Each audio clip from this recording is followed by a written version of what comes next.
Na Inglaterra dos anos 80, um homem alegou estar se transformando em um lobisomem. O caso cruzou o oceano e chegou aos ouvidos de Ed e Lorraine Warren. He exhibited superhuman strength. That was an indication to me that maybe that was of a demonic nature.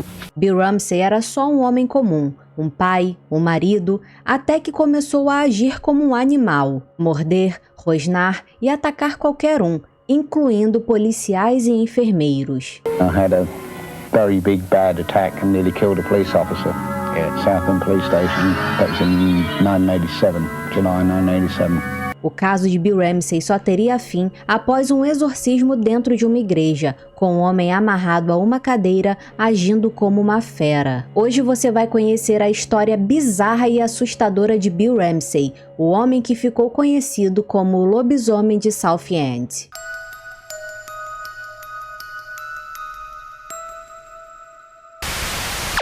William Bill Ramsey nasceu em 1943 e foi criado na cidade litorânea de Southend, em Essex, na Inglaterra. Sua infância parecia normal, ele era um menino gentil e educado, exceto por um incidente quando ele tinha 9 anos de idade. Em uma tarde de verão de 1952, Bill estava brincando no jardim de casa quando um vento gelado tomou o seu corpo a ponto do suor congelar em sua pele, acompanhado de um odor que quase o fez vomitar. Bill foi tomado por uma vontade de sair correndo para a praia e viver com lobos. Mas antes que aquela vontade o dominasse, sua mãe o gritou chamando para jantar e ele saiu do transe. Enquanto ele caminhava até a casa, ele sentiu uma raiva incontrolável. Em um acesso de raiva, ele voltou ao jardim de sua mãe e, com uma força sobre-humana, arrancou um dos postes de madeira que seguravam a cerca do jardim. Era um poste pesado que estava fixado no chão. Os pais do Bill viram aquela cena pela janela da cozinha e ficaram horrorizados. Ele pegou o poste de madeira e balançava como se fosse um simples porrete, com a cerca ainda presa, e em seguida bateu o poste no chão, o quebrando. Bill então pegou a cerca de arame e começou a mastigá-la, e de repente rosnou como um animal. Seus pais ficaram em estado de choque e não saíram da casa até que ele se acalmasse. Depois desse episódio assustador, o Bill continuou a viver normalmente por 15 anos. Ele cresceu, casou-se com uma mulher chamada Nina e tornou-se pai de 3 filhos. Amigos e familiares dizem que Bill era um marido e pai amoroso, que adorava os filhos e trabalhava duro como carpinteiro para sustentá-los. Mesmo depois de tantos anos, o Bill tentava controlar aquele sentimento de raiva que havia dentro dele. Nos 2 primeiros anos do seu casamento, ele foi atormentado por um pesadelo quase que diário. Bill sempre acordava suando frio e era dominado por sentimentos de pavor e inquietação. Em seu sonho, ele estava sempre alguns passos atrás da sua esposa, e quando ela se virava para encará-lo, ela saía correndo apavorada. Os pesadelos só pararam em 1967. Bom, pelo menos foi o que ele pensou. Cerca de 1 ano e meio depois, quando Bill tinha 24 anos, ele acordou uma noite e ouviu o que ele pensou ser a respiração ofegante de um animal dentro do quarto, mas ele não conseguia ver nada, até que ele percebeu que o que ele estava ouvindo era o som da sua própria respiração. Depois desse segundo episódio, mais 15 anos se passaram. Em 1983, Bill saiu com alguns amigos do trabalho para beber, e enquanto estava no bar, sentiu novamente aquele vento gelado tomando conta do seu corpo. Ele foi para o banheiro e, ao se olhar no espelho, viu a imagem de um lobo. Perturbado, ele disse para os seus amigos que precisava ir embora porque não estava se sentindo muito bem. Um dos amigos ficou preocupado e se ofereceu para levá-lo para casa de carro. No caminho para casa, aquela sensação de raiva tomou conta do Bill e ele começou a rosnar enquanto estava sentado no banco do passageiro. Seus ombros se curvaram para a frente e suas mãos se torceram como se fossem garras. E, inesperadamente, Bill mordeu a perna do seu amigo que estava dirigindo. O amigo, apavorado, parou o carro no acostamento enquanto tentava controlar o Bill. E depois de vários minutos, finalmente esse amigo conseguiu tirá-lo do carro. E quando ele saiu do carro, Bill parecia ter despertado de uma espécie de transe.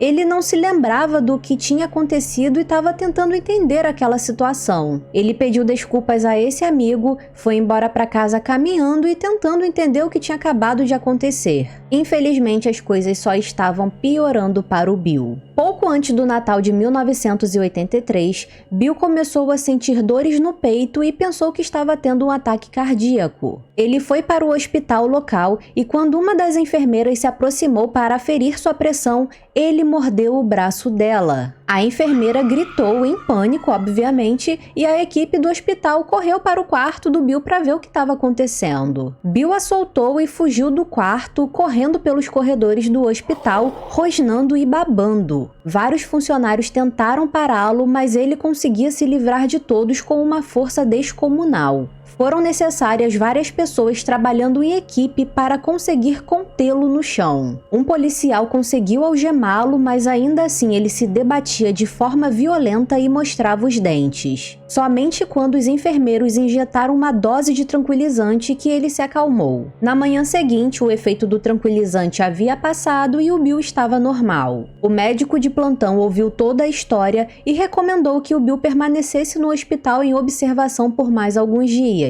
No entanto, como ele era um paciente voluntário, ele se recusou a ficar. O médico então não pôde fazer mais nada a não ser recomendar que o Bill procurasse ajuda profissional. Menos de 2 meses depois, em janeiro de 1984, Bill tinha acabado de visitar a sua mãe quando começou a sentir que aquela sensação de fúria estava chegando. Ele sentiu uma dor forte no peito e suava frio. Ele correu para o hospital e a enfermeira que o atendeu viu que ele estava muito mal. Então essa enfermeira disse que iria chamar o médico o mais rápido possível. Mas antes que ela pudesse partir, Bill foi tomado pela fúria. Ele empurrou a enfermeira para o lado e avançou contra um enfermeiro que estava próximo. Por sorte, 4 policiais estavam no corredor e foram até o quarto para ver o que estava acontecendo. Quando eles entraram no quarto, viram Bill de 4 como um animal, rosnando e rangendo os dentes. E quando os policiais se aproximaram, ele os atacou. Depois de uma briga, os policiais finalmente conseguiram derrubá-lo e algemá-lo. Os policiais o levaram até a viatura e quando o colocaram no banco de trás do carro, o Bill voltou ao normal, como se nada tivesse acontecido. Um dos policiais sofreu ferimentos tão graves que precisou ficar internado por 4 dias. A história de Bill Ramsey chegou ao tabloide britânico The Sun.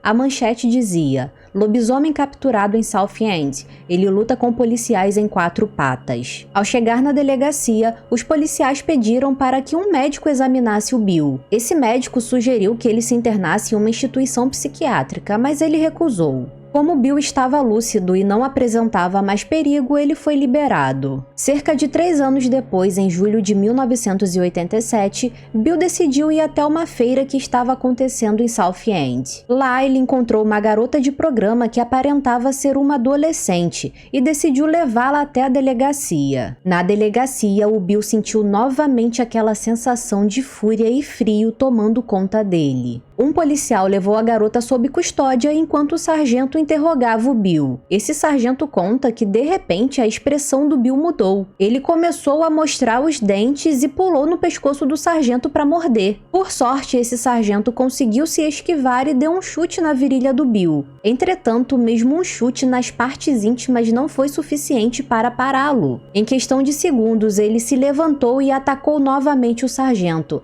dessa vez o sufocando com as mãos. Antes que o sargento desmaiasse, 5 policiais chegaram e conseguiram conter o Bill. E mais uma vez ele estava no chão e algemado. Os policiais autuaram o Bill e fizeram um teste de drogas nele, que para surpresa de todos deu negativo. Com medo de que o Bill machucasse outros prisioneiros, os policiais o colocaram em uma cela totalmente isolado. Só que dessa vez, diferente dos episódios anteriores, ele continuava em fúria, rosnando para quem passasse perto da cela. Ele se debatia e tentava escapar, até que de alguma forma ele conseguiu enfiar a cabeça na pequena janela que tinha na cela, mas acabou ficando preso. Os policiais tiveram que cobrir sua cabeça com um pano e passar sabão no pescoço dele para puxá-lo de volta pela janela. Quando voltou a si, Bill viu que o seu corpo estava cheio de hematomas e ficou sentado no chão da cela, em tristeza, tentando entender o que estava acontecendo. Nos 10 dias seguintes, inúmeras ressonâncias, raio-x e testes psiquiátricos não conseguiram determinar o que havia de errado com Bill. Claramente havia algum problema que precisava precisava ser tratado, mas não havia nada de errado em seus exames. O sargento foi investigar o caso do Bill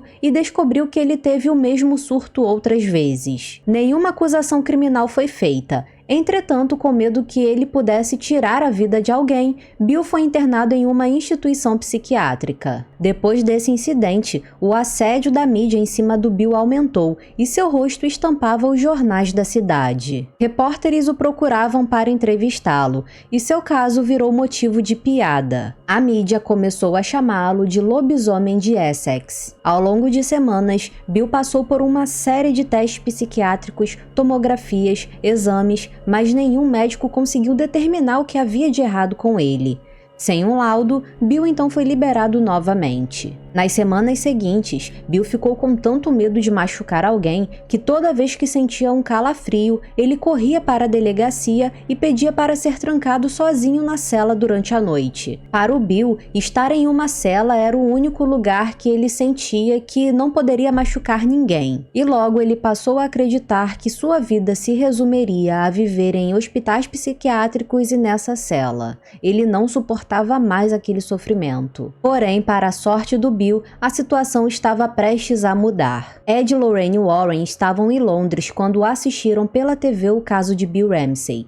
Lorraine sabia que aquilo era real e sentiu que precisava ajudá-lo. I looked at that man and knew that was very sincere, that something was very real.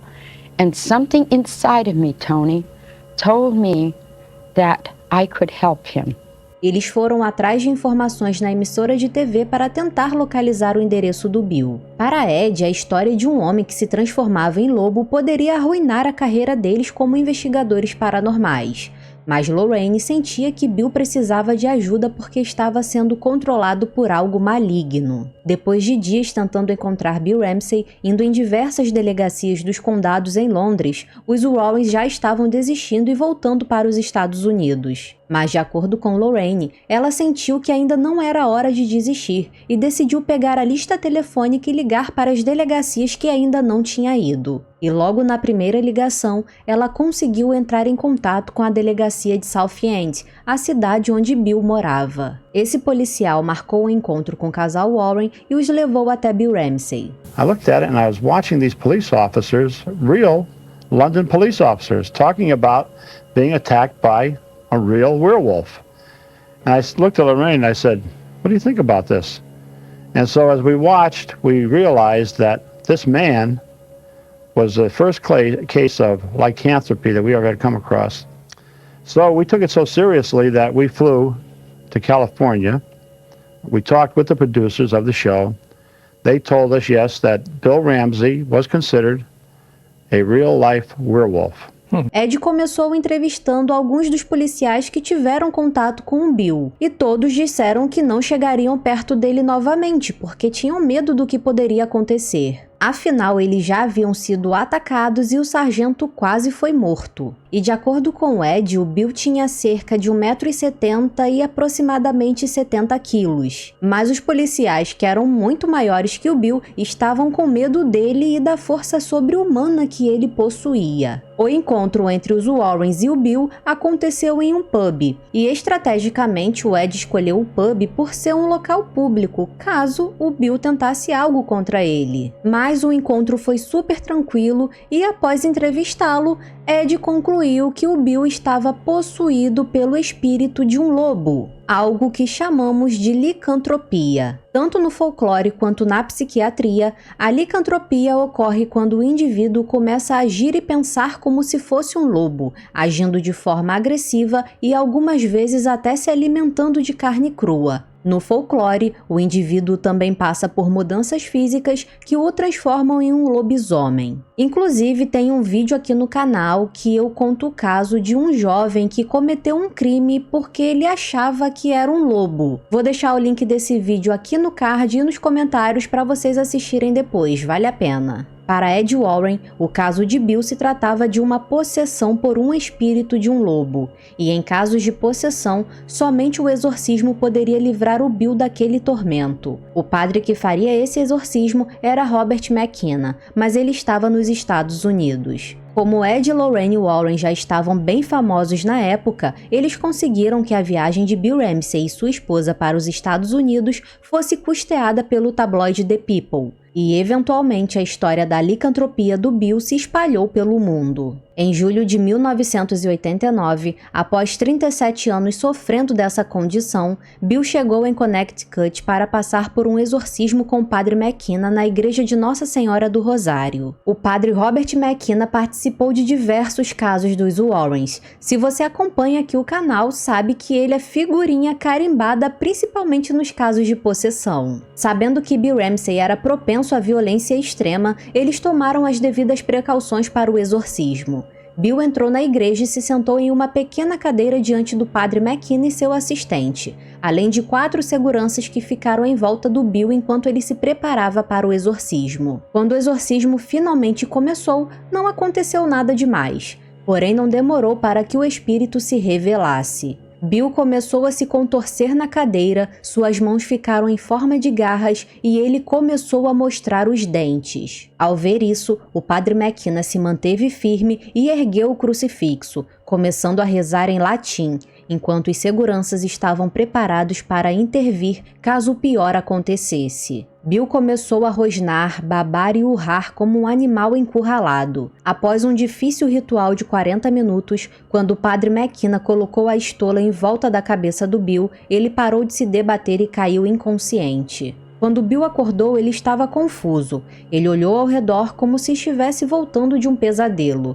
Era o sinal de que aquele espírito finalmente havia sido expulso para sempre. De acordo com Ed e Lorraine, o exorcismo do Bill foi filmado, porém eu não encontrei nenhum vídeo desse exorcismo na internet. Bill Ramsey e sua esposa retornaram para South End, e daquele dia em diante, ele nunca mais teve outro episódio de fúria ou violência. Em 1991, os Warren lançaram o livro Werewolf: The True Story, detalhando o caso do Bill Ramsey. No ano de 1992, Bill fez sua última aparição em um programa de TV da Fox, dizendo que não conseguia explicar o que aconteceu com ele, mas que tinha certeza de que algo maligno habitava o seu corpo. E se não fosse por Ed, Lorraine e o padre McKenna, talvez ele não estivesse mais vivo, ou pior, talvez tivesse tirado a vida de alguém. Desde então, não se tem mais notícias de Bill Ramsey, o lobisomem de Essex. Esse caso é bastante controverso e totalmente diferente dos casos de possessão que estamos acostumados. Muitos afirmam que o Bill tinha um problema psiquiátrico e que os Warren se aproveitaram disso para transformar o caso em possessão demoníaca. Já outras pessoas acreditam que o Bill realmente estava possuído pelo espírito de um lobo. Se é verdade ou não, nunca saberemos, mas eu quero saber de você. Qual é a sua opinião sobre esse caso? Deixa aí pra mim nos comentários. Verifique se já deixou o like e o hype e se inscreveu no canal. Aproveite para maratonar nossas playlists que estão no primeiro comentário fixado. Muito obrigada por assistir e até o próximo caso sinistro.